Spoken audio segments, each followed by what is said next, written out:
এটা কি হলুদ নাকি জল, ঠিক আছে?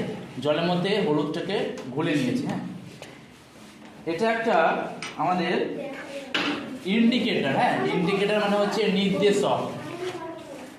এটা কাজ কি বলতো, যে অ্যাসিড বা ক্ষারকে নির্দেশ করবে কোনটা অ্যাসিড কোনটা ক্ষার।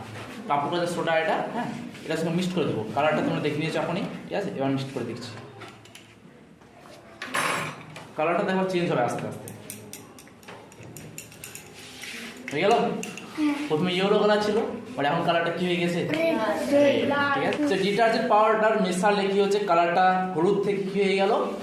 লাল হয়ে গেল। হ্যাঁ, তো অ্যাকচুয়ালি হচ্ছে কি, যে তোমার যে কাপড় কাচা সোডা বলছি আমরা, কি পাউডার বললাম এটাকে আমরা? Detergent powder. সে ডিটারজেন্ট পাউডার হচ্ছে একেবারে ক্ষার। ক্ষারের সঙ্গে যখন আমরা হলুদ মেশাবো তখন কালারটা চেঞ্জ হয়ে যাবে কি? লাল। ঠিক আছে।